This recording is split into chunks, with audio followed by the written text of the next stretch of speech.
Em nome do Pai, do Filho e do Espírito Santo. Amém. Quero dedicar esse momento da partilha nesse ano de São José, a São José, que também é o padroeiro da nossa paróquia. Lembrai-vos, ó Puríssimo Esposo da Virgem Maria, amado São José, que jamais se ouviu dizer que alguém que tivesse invocado a vossa proteção e implorado o vosso socorro não fosse por vós atendido. Com essa confiança venho à vossa presença, a vós com fervor me recomendo.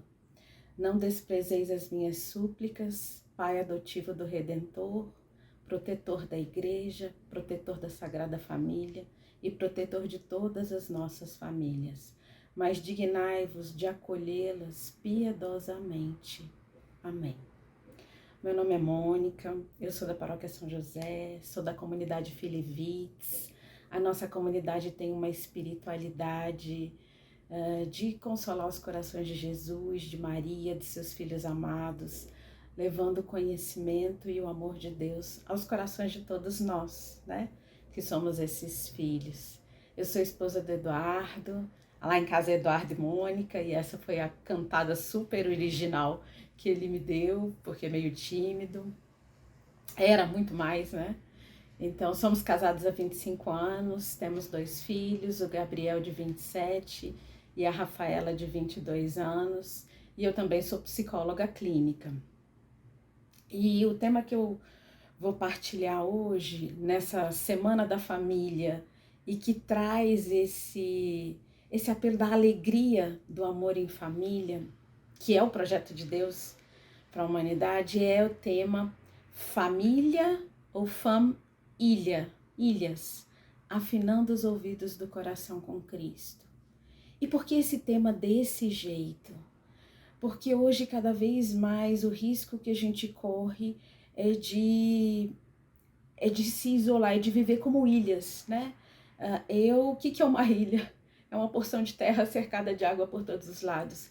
Quer dizer, sou eu cercada de gente muitas vezes por todos os lados, mas que me sinto completamente só. E muitas vezes, né, inacessível, que os outros não entram, né, que eu não saio de mim e que os outros não conseguem chegar, não dão acesso, né? Muitas vezes uma característica da ilha é aquela coisa que fica lá, sozinha, né? E que o acesso é difícil. Tem ilhas cujo acesso é muito difícil. E se a gente não tomar cuidado hoje em dia, a gente vive essas solidões cada vez maiores, né?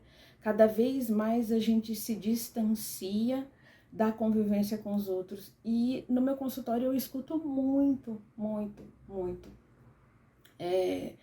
essa solidão, uma solidão que fere, uma solidão que magoa, porque muitas vezes ela vem com a marca de uma rejeição, de um abandono, de uma incompreensão.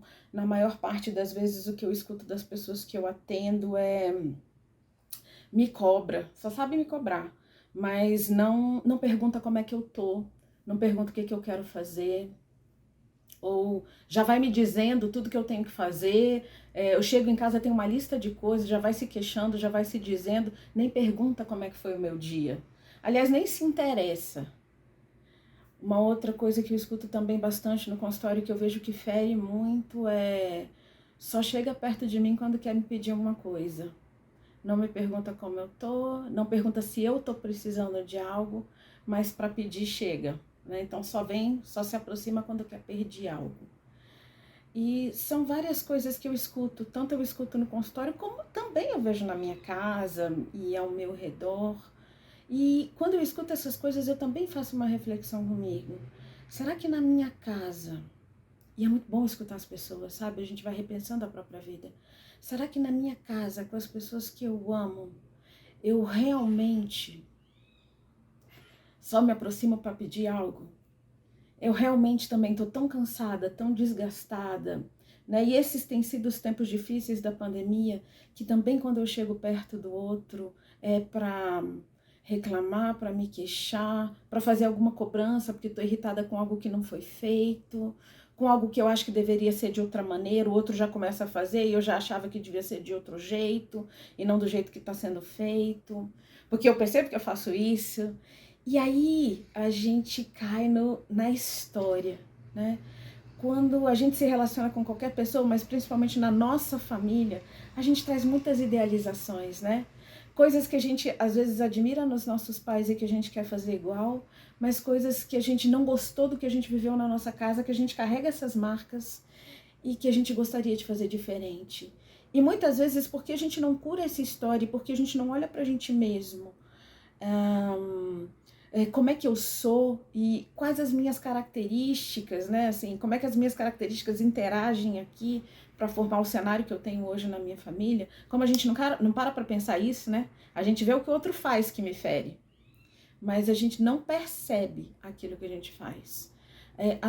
As coisas vão tomando uma proporção cada vez maior, porque a gente se sente ferido e quando a gente tá ferido, a gente reage. É igual animal, o bicho, né? O bicho quando tá ferido ataca se você chegar perto. E a gente tem isso também. Quando a gente tá ferido e quem não vive e não está ferido, né? O bicho quando tá ferido chega perto e ataca. Então, uma coisa que eu fui refletindo ao longo do tempo, nas crises que eu vivi na minha família, porque são crises próprias do desenvolvimento humano. Então, uma coisa também que eu descobri na psicologia que nunca ninguém me contou, é óbvio. Claro, todo mundo fala, na vida a gente vai ter dificuldade, mas a gente fala isso de uma forma genérica. Nunca ninguém diz exatamente como é que é isso na vida e como é que é isso na vida das famílias. Então, na psicologia eu fui descobrindo que quem estuda sobre o desenvolvimento humano e sobre o desenvolvimento familiar já prevê que tem crises. Porque o que é uma crise na minha área da psicologia? Crise é um momento onde você passa de uma fase para outra. Tem crises que são normais e esperadas no desenvolvimento humano, não é nem da família, é também da família, mas é do desenvolvimento humano, porque é a mudança de uma fase para outra. E por que chama crise? Porque crise é aquele momento em que aquilo que demandam de mim, aquilo que esperam de mim, aquilo que eu tenho para fazer, a quantidade de tarefas, de demandas, de exigências, de coisas que eu tenho que dar conta, é muito maior do que a minha capacidade de responder, do que a minha capacidade de fazer, do que a minha capacidade de dar conta naquele momento. Por quê? Até porque são coisas novas, coisas que eu nunca vivi, coisas que eu vou ter que aprender. Então, realmente, crise é assim, eu não vou dar conta. Mas ninguém nunca me contou isso. Eu precisei estudar para saber. E a gente, como ser humano, quando a gente percebe que a gente não dá conta de algo, isso vem a tristeza, a decepção, a angústia, a ansiedade, o sentimento de fracasso, a raiva, a frustração. E também nunca ensinaram a gente a lidar com esses sentimentos. Como é que a gente alivia esses sentimentos de uma forma saudável? Como é que a gente encontra soluções para as coisas difíceis que a gente tem que viver? Como é que a gente dá conta? Sem morrer, sem se fragilizar, sem ruir por dentro e sem matar, né? Então, sem morrer e sem matar. E eu fui aprendendo isso, tanto no caminho da psicologia, nos estudos, quanto no caminho da fé, e especialmente com Deus, especialmente. Então, eu louvo e agradeço a Deus porque Ele me deu uma vocação e uma profissão onde eu consigo ser por inteiro, né? Onde aquilo que eu tenho que aprender na minha vida profissional também é aquilo que eu tenho que aprender como ser humano, também é aquilo que eu preciso aprender como filivitz, como cristã, como esposa, como mãe, para enfrentar os desafios, né? E nesse enfrentamento dos desafios, por que eu falo afinando os ouvidos do coração com Cristo? Porque Deus é aquele que me chama a sair de mim, do meu egoísmo e olhar para o outro, né? Olhar para Ele e olhar para o outro, né? Olhando para Ele no outro, sair de mim. E se eu não faço esse movimento de sair de mim, eu vou cada vez mais me fechando, me ferindo e ficando em mim mesma. Por isso que eu falo afinando os ouvidos do coração com Cristo. Porque Ele me amou primeiro e porque como Ele derramou esse amor profundo no meu coração, a grande sede que todo ser humano tem, que eu tenho, é de ser amado, de ser escutado, de ser acolhido. E quando a gente se sente amado, escutado, acolhido, a gente consegue sair da gente mesmo, sair das nossas feridas para um encontro com o outro. E esse é o projeto de Deus para a família.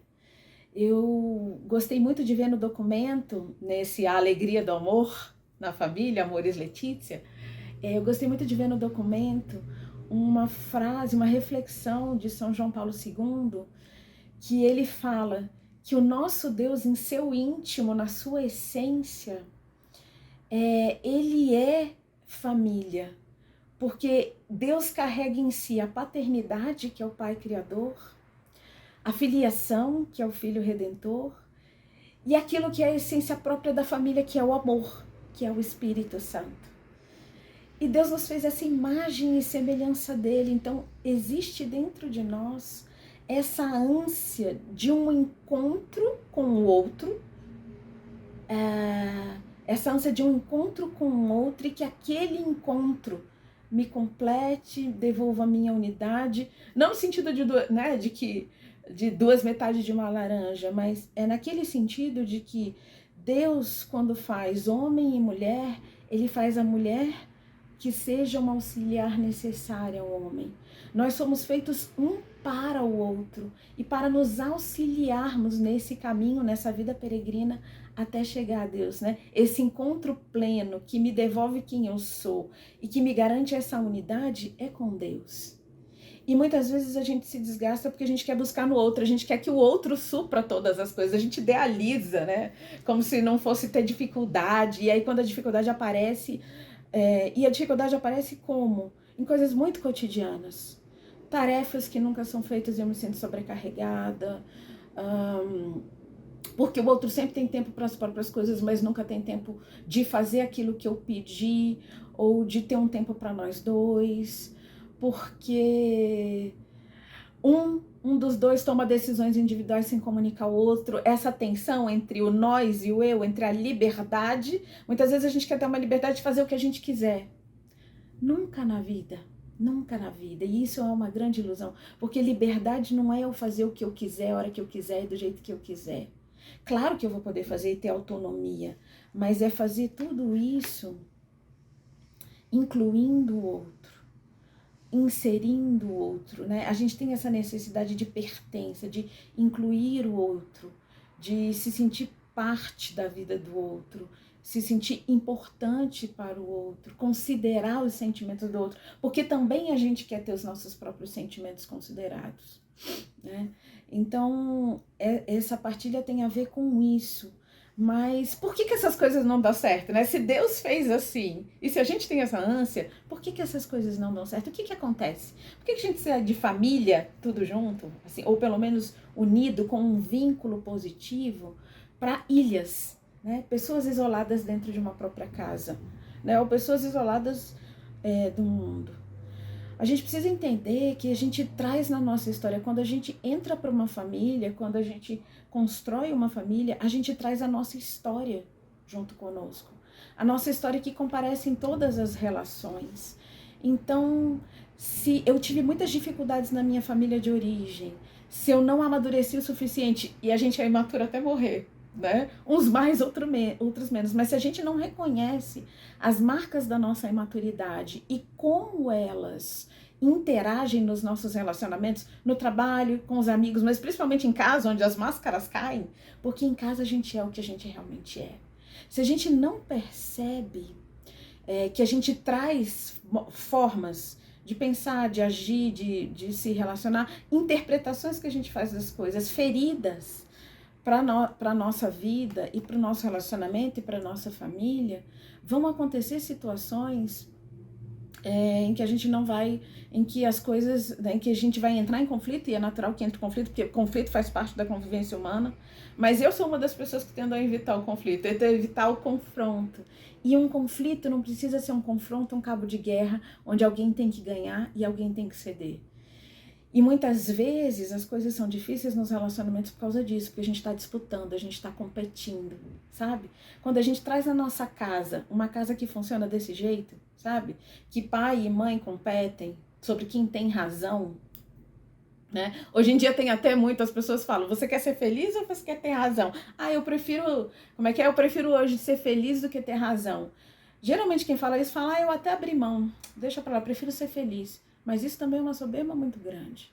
Porque se você está dizendo para os outros que você não resolve os seus problemas, porque você prefere baixar a cabeça e ceder, Você e eu não entendemos nada sobre o que é ser feliz. E eu tenho essa tendência. Porque não é simplesmente, né, é compreender que quando eu tenho uma dificuldade, quando eu tenho uma crise, aquilo é uma oportunidade de desenvolvimento. Para mim, eu tenho algo a aprender com aquilo. Então, não é simplesmente me retirar e não dizer o que precisa ser dito. Mas também não é ferir e ficar, né, ali o tempo todo, querendo resolver do meu jeito, da minha forma, porque eu tenho razão. Então, não é nem um polo nem outro. Ou eu fico calado e não falo nada porque eu tenho medo, porque eu não sei, porque pode ser pior. Ou eu vou e passo por cima, né? Eu sei que eu tô certa e eu passo por cima de quem tiver na minha frente. Não é isso. É aprender. E eu acho que é um dos grandes aprendizados do ser humano, sabe? Aprender a, de uma forma respeitosa, sabe? Assim, com respeito, acertar as diferenças, aparar as arestas. Não porque eu tenha razão, mas o que junto a gente quer resolver sobre isso?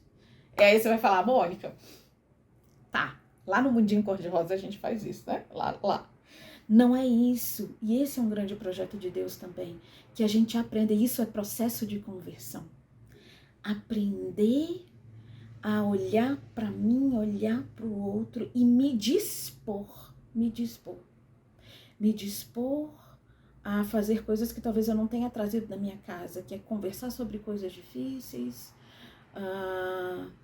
escutar, como a gente tem dificuldade de escutar. Eu tenho muita dificuldade de escutar. Eu sou sinalizada e olha que eu trabalho com a escuta, né? Mas lá é uma escuta, no consultório é uma escuta técnica, um outro tipo de escuta. E lá é o meu espaço de escuta. Então, às vezes, eu também já tô tão cansada que eu falo, ai, gente. E aí, né, claro, a gente age do nosso jeito. E quantas vezes eu tenho dificuldade de escutar o outro, porque eu tô interrompendo, o outro começa a falar, eu já tô interrompendo, eu já quero dizer o que ele tem que fazer. O outro tá me contando uma coisa e eu já tô pensando no que eu vou responder, no que eu acho que ele tem que fazer, por que é melhor assim, por que é melhor assado. Eu parei de escutar há muito tempo para montar a estratégia da minha resposta. Então, reconhecer a forma como a gente age, as características que a gente tem e o que a gente traz para o relacionamento são a chave para começar essa escuta. E por que eu falo que eu afinando? Afinando com Cristo. Porque Cristo é o caminho, a verdade e a vida. É Ele que me ensina. Ele é o caminho que me ensina a fazer coisas que eu nunca aprendi na minha família. Né? Cristo é aquele que diz, antes de você olhar para o cisco, né, no olho do seu irmão, tira a trave do teu olho. Então ele fala, né, pra gente não ficar olhando pro outro. E quantas vezes no relacionamento, na família não, sabe o que é? Tipo assim, sabe, doutor, o que é? Meu filho é assim, meu marido é assim, né? Todo mundo é assim, eu saio acusando todo mundo, sim, porque me fere, e não é que eu não tenha razão, porque de novo não é uma questão de ter razão. As pessoas têm as suas características, seus funcionamentos e fazem o que fazem, mas e eu? Eu preciso me perguntar qual é a minha parcela, qual é a minha contribuição. Sabe, eu preciso questionar a mim mesmo. Quais as coisas que eu trago na minha personalidade, no meu jeito de ser, no meu jeito de agir, que favorecem com que a situação seja como ela é. Até para que eu possa pensar também quais as forças que eu trago para superar essa situação, né? O que eu trago também para me ajudar. E a gente começa a se ajudar quando a gente começa a olhar para nós. Para de apontar o defeito dos outros e começa a olhar o nosso. Cuidar do nosso e curar o nosso. Vou dar alguns exemplos, por exemplo, né? Então, uma das coisas que eu trabalho muito é, quando eu tô com raiva, porque raiva é uma emoção muito primitiva, como é que eu reajo? Porque isso aparece nos conflitos familiares, isso aparece nos distanciamentos. Então, por exemplo, eu sou do tipo que eu tenho pavio curto, eu sou do tipo que eu levanto rapidinho o tom de voz em qualquer conversa, às vezes não é uma discussão, é uma conversa, e eu já tô me alterando porque aquilo é muito importante para mim, eu tenho uma opinião super formada. Eu gosto de ter a última palavra. Eu digo palavras duras quando eu tô nervoso. Eu me irrito com qualquer coisa. Eu pareço estar sempre tenso, nervo, com os nervos à flor da pele. Os outros às vezes sentem medo de falar algo para mim, já com medo da forma como eu vou reagir. Às vezes eu penso que eu deveria agir com mais calma. Eu rebato imediatamente, a pessoa fala, bateu, levou. Eu preciso fazer essa reflexão, como é que eu ajo? Ou ao contrário, eu nunca digo, eu nunca me posiciono, eu sempre aceito tudo que vem do outro. com medo de que fique algo pior? Porque quantas vezes a gente entra em crises grandes, em distanciamentos grandes dentro da família? Por quê? Porque quando a gente tem um problema, a gente não assume, não enfrenta, a gente acaba escondendo, assim, diminuindo a gravidade do problema, porque a gente acha que é só deixar o tempo passar. E as coisas não passam com o tempo. Elas passam com o trabalho que a gente faz sobre aquilo que nos incomoda, sobre os ajustes que a gente precisa fazer. E sim, aí sim, e deixando o tempo agir, sabe? Então, o que eu queria trazer para esse momento e trazer um pouco do evangelho, porque, e aí de novo, porque com Cristo? Porque o projeto de Deus para a família, quando Deus fala da indissolubilidade do matrimônio, quando Deus fala do amor, a palavra que a gente tem como Filipites é João 15, a grande ordem que Deus nos deu é permanecer no amor. Deus quer que a gente permaneça no amor, mas permanecer no amor não é estar numa relação e simplesmente viver junto e para ser cada vez menos feliz, ou porque a gente tem dificuldades e não consegue resolver aquilo que precisa ser resolvido, a gente assiste a nossa relação, o nosso matrimônio, o nosso casamento e a nossa vida familiar e numa curva descendente, né? No início estava tudo bem e de repente vai ficando mal, e as coisas vão se deteriorando, as coisas vão se perdendo até se tornar insuportáveis, até que a convivência seja insuportável. Quantas vezes a pessoa trabalha excessivamente para não ter que voltar para casa, porque em casa não é bom, né? Quantas vezes a pessoa olha e fala, meu Deus, a última coisa que eu queria era ir para minha casa hoje. Esse não é o projeto de Deus para a família. Como viver a alegria em família? Então, eu volto de novo, primeiro essa escuta, a escuta de quem eu sou. E Cristo, que é a verdade, traz a verdade sobre mim. Ele fala, conhecereis a verdade e a verdade vos libertará. Ele também fala, não se ponha o sol perante o vosso ressentimento. Porque o Senhor conhece o nosso coração.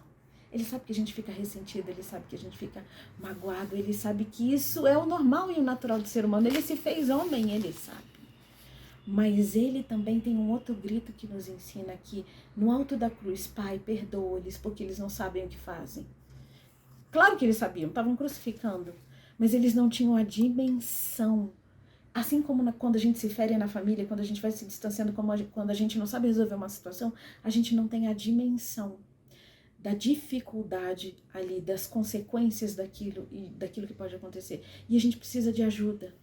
Então, que a gente se permita não se isolar, que é o nosso natural de bicho, animal, né, de quando a gente está ferido, mas que a gente se permita ser alcançado primeiro por Deus, que hoje fala, né, no evangelho de hoje, no evangelho desse dia 12, que é o dia dessa minha partilha, Pedro se aproxima de Jesus e fala, Senhor, quantas vezes eu devo perdoar se o meu irmão pecar contra mim? Até 7? E Jesus responde, eu não te digo, Pedro, até 7 vezes, mas 70 vezes 7. Então que a gente peça a Deus essa graça de levar para Ele as velhas feridas da infância, da adolescência, daquilo que a gente viveu na nossa casa, de levar para Ele, Senhor, eu tenho esse jeito de ser, eu tenho esse temperamento, e esse temperamento me traz muita dificuldade nos meus relacionamentos. Ajuda-me a perdoar 70 vezes 7, mas a admitir que eu erro, a olhar para mim mesmo, a pedir perdão, a reparar o erro que eu fiz. Porque quantas vezes a gente acha que pedir desculpa é fraqueza? Para algumas pessoas, assim, se eu admitir que eu tô errada, eu tô baixando minha cabeça. E não é verdade. Até porque se no meu relacionamento é isso, quem baixa pra cabeça primeiro, se eu tô medindo força, eu preciso realmente rezar e pedir que o Senhor reconfigure e me dê uma nova visão. Porque relacionamento é ser um. Né? Não é um tá acima e o outro tá abaixo, e a gente tá medindo forças para ver quem tá em cima agora, mas é ser junto, ser o auxiliar que é necessário, ser um com o outro. E eu queria então já encerrar essa partilha, pedir a Jesus, Senhor, Tu, que somente Tu sabes perdoar de uma forma que nós não sabemos, que nós não compreendemos. Coloca, Senhor, os nossos afetos no Teu coração.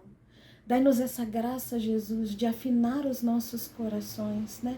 Afinar tudo aquilo que a gente traz no coração, entregar para Ti todos os sentimentos que a gente guarda no coração, de mágoas, de ressentimentos, de desânimo, aquilo que a gente olha para a situação na nossa casa e na nossa família e diz, não dá, Não dá, não vai ter jeito.